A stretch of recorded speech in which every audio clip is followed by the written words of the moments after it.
Hey guys, and welcome to Pixel Cherry Ninja's channel. It's time for that weekly news roundup, and as always, we will begin with FPGA gaming news, the MiSTer, the Analogue Pocket, and well, any other FPGA gaming news out there, and then we will finish up the show by talking about some random and retro gaming stuff. So if you're not subscribed, then a subscription and a like is always super duper appreciated. Timestamps are available, so use those to navigate your way around the video, and I do have a Patreon set up if you want to further support the channel. And before we get into the episode, guys, don't forget to check out the channel sponsor, the sponsor of the weekly news video, MiSTer Add-ons. They're an absolutely awesome family-run business. Check them out for all your MiSTer needs, whether it's a full setup or just bits and bobs.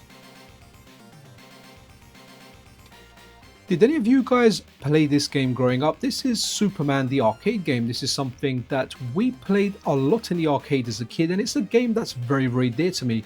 One of the reasons I'm really into FPGA gaming is I love seeing the arcade games I played as a kid coming over to the system, and Superman is one that whenever I do a most wanted calls or games list, I usually feature this on there. But the good news is Hotego and team actually have us covered. I always recommend following this account, which is at Hotego JP, which is Hotego's Japanese account. And over here, they've recently put this tweet out, and it's a good indication of things to come. So the account says, using Google Translate, we have acquired the PCB for Taito's Superman and Corey Kindan. Sorry, I didn't even look into Corey Kindan. I was so excited about Superman. We will continue to develop them on our Patreon page, Hotego. So guys, this is a fun game. It's a kind of side scroller at a certain point, but you can fly up, and it also turns into a horizontal shmup at parts. It's very good. It's very true to the comics, and it just looks fantastic. So I can't wait for this to come over. I'm definitely very excited.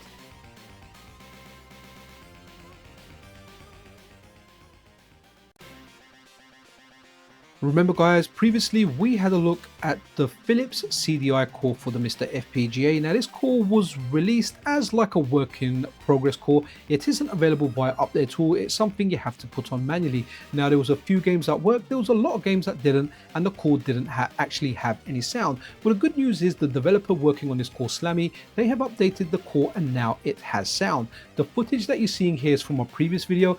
I've been really busy with my new job, so I haven't had a chance to sit down and actually check this core out and do a dedicated video, but my buddy Video Game Esoterica has. So if you want to see an up-to-date video and where he talks about all the features, then definitely check out his video. But for me, I'm really excited about this. This isn't a system that I ever had or really played, but I'm excited from a preservation standpoint that this is coming over to the MiSTer FPGA. And what's really interesting is just seeing how these cores develop, how they're made, the process that they go through. Initially, you kind of get a core and you've got graphical glitches, you haven't got the sound working. Now we've got the sound working. Soon, hopefully, we'll get some more game compatibility. And it's a brilliant journey to go through where step by step you can see all the progress. So big props out to Slammy and everyone in the community that's involved in this. Amazing work. Can't wait for more compatibility to come over to this core. In this section of the video, we're going to talk about MiSTer Pi, which is also known as the Taki Udon MiSTer alternative, or the Taki Udon DE10 Nano alternative for the MiSTer FPGA project. Now, before I go further, there's been nothing I would consider significantly like groundbreaking or interesting for it. Remember, batch 2 was supposed to go live on the 8th of October. There have been delays in manufacturing, specifically the cases. So we're on the 19th today, and hopefully they will be made available soon. So all of you guys waiting to get your cheap MiSTer setup can get one really soon. But a good question here from Oliver. Do you still have plans to make a handheld based off this board? I vaguely recall you mentioning that before the MiSTer Pi was available for pre-order, but if there has been any news since, I've completely missed it. And Taki Udon replies, we will make it after we finish our flagship console. The handheld is what I'm most interested in, so can't wait for the flagship to come onto market so we can move over to the handheld. Then the next question here, a really good question from Tim, where he says, is there going to be a future version with the SD RAM on board for better signal integrity, or even better, the Mega Pack on board? And Taki Udon here replies, maybe. So the QMTech D10 Nano, you can buy a version of it where the SD RAM is actually on the board itself. So that's an option, and I think that's a good option because people want SD RAM, right? Some of the better cores work with the SD RAM, so it's a very good choice to have that actually just built on the board. for you guys, or for ease of use, definitely. And so hopefully we'll see that in future. Next thing over here, Taki says turbo pack buttons will be white. Okay, so these buttons here, they will be white, and I think white looks good. To be honest, I think that color looks good as well. The cases we needed are in mass production now, so hopefully mass production will be complete and they'll be going out on sale soon. And a final tweet here, what is your favorite case color and why is it clear blue? Friendly reminder, these aren't ready yet, they are still in mass production. So a couple of reminders there about these cases being in mass production. We've got blue, black, and a kind of foggy, kind of transparent kind of shell smoke effect. Personally, I like this one. I guess Taki likes blue. Which one do you like? If you're getting a little bit impatient waiting for the MiSTer Pi to go live, batch 2 to go live, we know Taki's waiting for those cases, consider getting a QMTech clone. So this one here, we're just talking raw prices now before shipping and tax, is $129.19, and we'll have a look at exactly what it offers. I think Ultimate MiSTer is doing a QMTech bundle that's cased up, but I think that one's significantly more. I think that's closer to £200 or €200. So £129.19 is a bargain. I can see shipping to me will be £7.96, which again is reasonable, and you can add a 20% charge on top of that. But having a look at the specs down here, so you get the QMTech Cyclone 5 SoC, the DE10 Nano with a 128 megabyte built-in SD RAM. You get the official I/O board with what, VGA 3.5 audio header, snack, 4-port USB hub, and RTC, but the batteries aren't included for the real-time clock. QMTech MiSTer case made of PCB, not acrylic, and you also get a 32 gigabyte SD card, which I imagine will just have like the operating system on there and maybe a few cores, but I doubt it has ROMs on there. Schematics are also available down here, so this is a really good option, and we have got plenty of options, right? We can buy an original D10 Nano kit, which will cost us quite a lot more.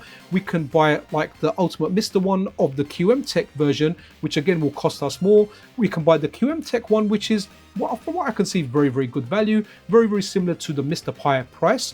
Or we can wait for the MiSTer Pi. We've got lots and lots of options out there. Now, I don't have a QMTech D10 Nano. I don't have their MiSTer, but I do have people on my Discord that have them, and for the whole part, everyone's really happy. Any issues that people had, it was just down to not doing things a certain way, or sometimes it was the power supply. But the important thing is those issues got resolved, and if I speak to anyone that has this, they are happy with it. But just want to say, I've not tried this one out myself. Who says you need an NFC reader to enjoy the TapTo project? This one here is reading QR codes. So let's have a look at this tweet from Wizzo, where Wizzo says, finally finished getting the TapTo Life app working with the version 2 API. I'll be doing a public beta in my Discord once it's approved by the app stores. Here's a preview of the new QR scanning as well. 2 games in 1 card. NFC tap for Devil's Crush, QR scan for Alien Crush. Again, really good. You don't really need a reader to get this to work. As you can see, Wizzo's demonstrating it with a phone. I've tried this app before. It's very easy to use. It's very intuitive. Again, very good solutions from the TapTo project. And this one here is just absolutely epic. Guys, I can't remember what those little toys were called. You used to buy like these little round discs, and you used to pop them and kind of like battle with other people. They're a little bit after my time. I remember my brothers playing them, and they used to come free with some sweets or some kind of snack, and they used to play like these battles on there. They looked really cool. So Anime Otaku here says, NFC coins TapTo MiSTer FPGA Arcade. Let me just click on that to make it a little bit bigger so you guys can see it. Again, it looks really cool. Like this stuff. Love this project.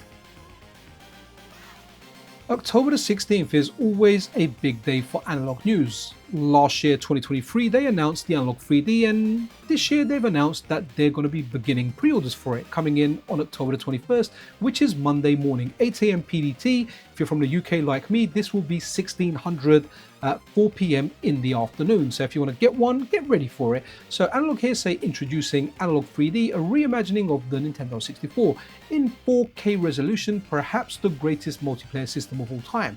Analogue 3D is the world's first 100% compatible with every original N64 game ever made. Region-free, Bluetooth LE, dual-band Wi-Fi, 4 original style controller ports, entirely new next-generation analog hardware featuring 3D OS, engineered entirely in FPGA, no emulation. So guys, what I'm really surprised about over here is the actual price. The price is like, let's just say $250. It's either like $249 or $249.99, but the closest kind of 10 point is $250. I was not expecting it to be this cheap. Now, if you've got a big Kart collection, maybe this is something for you. And I have to say, I do like what it looks like. It really does look good. I think they've hit it out I think they've hit the ball out of the park with this one. The controller also looks really nice. That might be something I personally pick up as well. But again, just looks really nice. So this is interesting. If you want to get one, make sure you're around there to pick one up. And these are pre-orders, so we're not exactly sure when they will go live, whether you're going to be waiting another few months for it, whether you're going to be waiting another year for it. Either way, it's nice to see that they've gone a little bit further in development. It's available to pre-order, so definitely check this out if you want. But yeah, it's the Nintendo 64 in FPGA. If you have a big cartridge collection, then I imagine this will be of even a much better value to you. So yeah, Analogue 3D, some great new news on it, some great news on the 3D OS, and all that stuff looks really good. So not only did we get an update on the Analogue 3D, the Analogue Pocket has also received a firmware update. Now, I haven't checked out this firmware update yet because I'm doing the weekly news video. The weekly news video is the biggest priority on my channel, above and beyond everything else. However, once I do complete this video, I do intend to update my Analogue Pocket, and I may do a dedicated video on there because there's one part in the release notes I'm very excited about, and I think it really opens up a whole bunch of possibilities for a lot of people on the Analogue Pocket. But let's go further down and have a look. But it says version 2.4 for the Analogue Pocket. You can download it from, well, you can see the link up here. I'll try and leave it in the description as well. Release notes, they're saying Analogue OS is now product specific. Pocket OS for Pocket and Duo OS for Duo. Okay, makes sense. You continue receiving the same updates as always, now under new product specific OS titles, ensuring the same great experience going forward. And then the next point down here, support for Pocket OS, Duo OS and other Analogue products.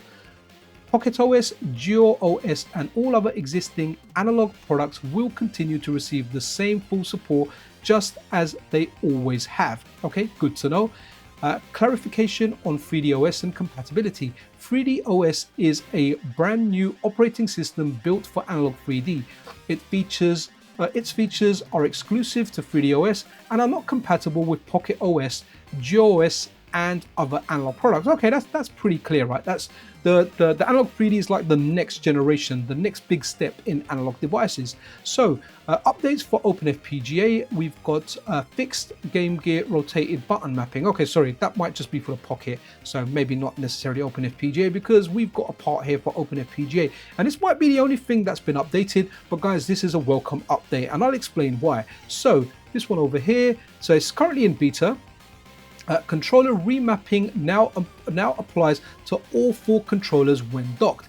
This is a beta feature. So previously, like if you're using your Analogue Pocket, you're playing it in handheld, fine, you're changing the controls. When you connect it to a dock and you think, oh, you know what, I want to play Street Fighter with my buddy, you connect a couple of arcade sticks to your Analogue Pocket dock, you can't change the buttons for player 2. So that means if you've got your 6-button stick, you might have hard kick where light punches, the buttons might be jumbled is the point that I'm making, and you weren't able to change them before. So imagine now you can change those buttons, and the cores that we have, especially the Hotego cores, they are excellent, and these might be a good replacement for you going to an FGC event and actually using an Analogue Pocket to conduct a tournament in the same manner that you have used a MiSTer. But either way, just playing stuff at home, if you want to play something like Ninja Turtles or Simpsons and the buttons are annoying to you because they're the wrong way around, attack is where jump is where attack is, you can now change that for all 4 players. I do intend to check this feature out later, and I might do a video where I'll kind of check it out live, plug in another controller,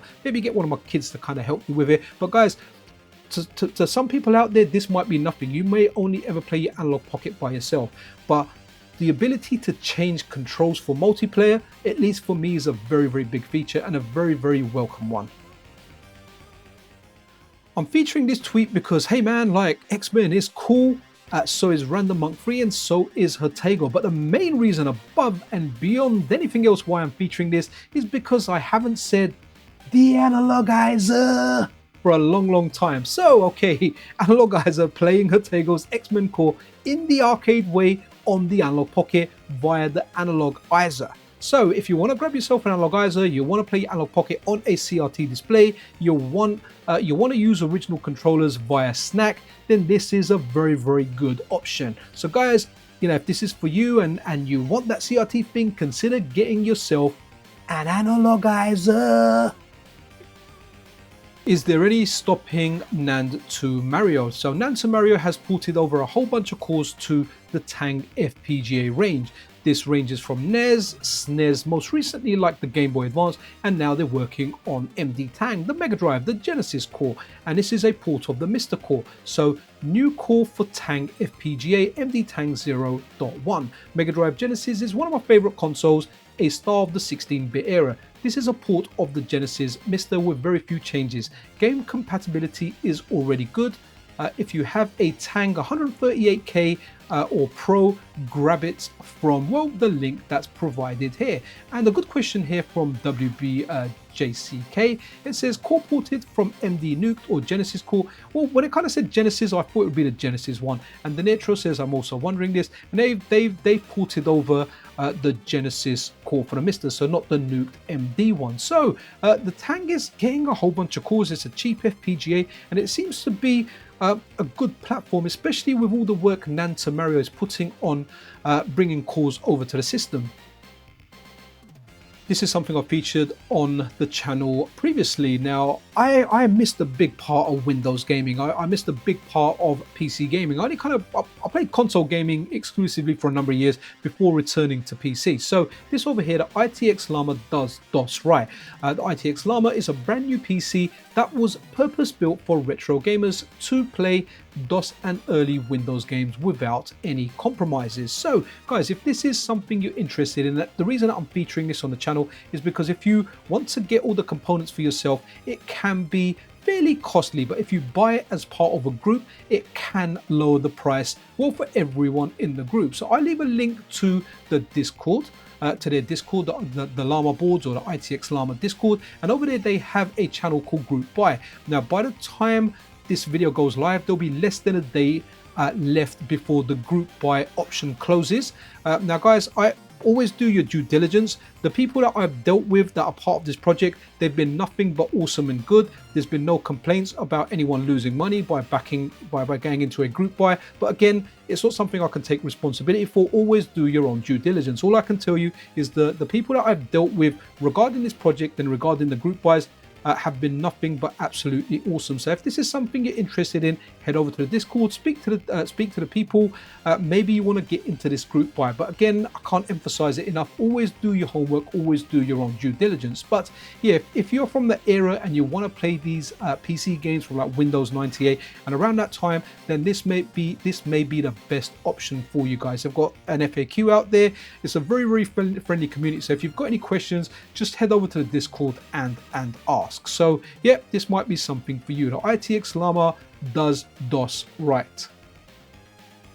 Here's a really good game, and I originally know it as like a new but old, right? A new game for an old system. It was released for the Game Boy Advance, and guys, it's a very good game. Like, you cannot not like this game. It's just a lot of fun. So new trailer for a PC version of Goodboy Galaxy. Take a sniff. New couch co-op missions, wider resolution plus high quality audio, GBA ROMs included with the purchase, native Steam Deck and Linux version 2. If you're a regular on the channel, you know I absolutely love fan games, ROM hacks, all that stuff there. So what is this? This is Mario Kart amped up. And guys, like, okay, so when we look at the Switch and we've got that bundle, right? What's it called? The booster bundle for Mario Kart 8, where you get lots of tracks and stuff. Imagine if the Nintendo 64 was the current console. This is what Nintendo would be doing. This really, it's amazing. It brings tracks from other games such as like Diddy Kong Racing into Mario Kart. Mario Kart 64, you can play this on original hardware as far as I know. I got certain versions of it working on a MiSTer, then when it was updated, it stopped working on a MiSTer. Hopefully it will still work on a MiSTer, but Litronom, the developer behind this, amazing work by this guy, man. Very talented individual. They're here saying, it's been a while since the last MK64 amped up dev update. The 3D racers are as good as done, apart from a few quality changes. Also, each character can now sound their unique horn when without any items. More to come, so stay tuned. I'm looking forward to this update. When it comes, if I've got time, I'll likely run a video on the channel of it, but this is very, very good. Give Mario Kart Amped Up a search. I'll leave a link to this tweet and you can kind of get the rest of the information from there. But amazing stuff. If you try one ROM hack out there, try this one. Snow Brothers. The original Snow Brothers, one of my favorite arcade games, something I played a lot in the arcade. And what happened was, like, was it last year, sometime or the year before? Anyway, sometime in the past, there was an update that was released for it. And it wasn't just, hey, you know, it's the same game wrapped up for modern consoles and for a new PC. It was a complete, like, remake of the game, a graphical overhaul. It just looked fantastic. As well as that, when you played through the game, you could unlock different enemies as playable characters. It really, really was a great game. And it looks like number 2 is getting the same treatment. This is something I'm very much looking forward to. Now, number 2 is not something I played in the arcade. It's something I discovered via emulation because, you know, I like Snow Brothers. When I looked at Snow Brothers 2, I was like, wow, I need to check this out. And for the whole part, this is a good and very interesting game. So this is something I'm looking forward to. A demo is currently available. I haven't checked it out yet, but this is something I will check out on the weekend, maybe on my Steam Deck or one of like my other handheld PCs. But yeah, this is something I'm definitely looking forward to. Snow Brothers 2 Special. Nostalgia lives within all of us, and that's why we're really into the retro gaming. We are reliving our childhood, and I particularly like it when games come out that have that aesthetic of an older console or computer. In this case, this very much so looks like a Game Boy Color game. It reminds me of Zelda Link's Awakening, the DX version, as well as like Oracle of Ages and Seasons. And yes, I'm a 2D Zelda fan, so this is something that, yeah, I like the look of. Very much so reminds me of Zelda. Look at that, it just looks like one of the Zelda dungeons where you fall down and lose a heart. The description actually says, as a hunter, you explore a dark, interconnected world filled with dungeons, relying on precise combat to survive. Battle grotesque monsters, expand your arsenal, and uncover hidden paths in a non-linear pixel art journey. So again, this looks really, really good. I don't know if it's coming out for consoles and other formats. I'm mainly like a PC gamer and the Switch as well, I suppose. So again, this looks really, really good. Something to put on your radar. Leave a link to it as I normally do in the description. To finish this week's video, I want to introduce you to a friend's Twitter account. Now, it's very likely that you're already following this person or you've seen tweets from this person, but guys, follow this account. Like, if you are ever down, this will cheer you up. Look, you've got stuff like that. The imagination of Goh Billy, and his brother's got an account as well, is just insane, right? Look at that. You've got Liu Kang there. Looks like he's spinning Baraka, man. Just amazing. Look, on a fidget spinner. I've got so many of those things in my house, all my kids, but some of the other stuff he does, look, like he makes characters from another game like Street Fighter doing moves from Fatal Fury. What else have we got here? Okay, who wants the housing clock? Well, this guy has got you and he has made one. Again, it's just stuff like this. Then, hey, you know what? If you want a card for a special occasion, this guy's just making them. His I was going to say his education, his imagination, well, even education has no limit. Yep, the Quan Chi stamp of approval, or sorry, the Quan Chi. And here we go, Rising Taco. We all knew it was a taco, and now Terry lives in a taco. And what we got here, yep, put it on a drill bit, Rising Taco. Absolutely love it. And here we go, we've got, is that Melina? It should say, oh, Kitana, sorry, right. Kitana comes in, here we go, she's there with an onion. But guys, this kind of stuff is really, really awesome. I really do like this account. I'll leave a link to it in the description. Follow it for amazing, amazing geeky stuff like this. Okay guys, well, that about wraps it up for this week. I really do hope you enjoyed this episode. If you did, then hey, a subscription and a like is always super duper appreciated. Be absolutely awesome to one another, guys. This is Pixel Cherry Ninja out.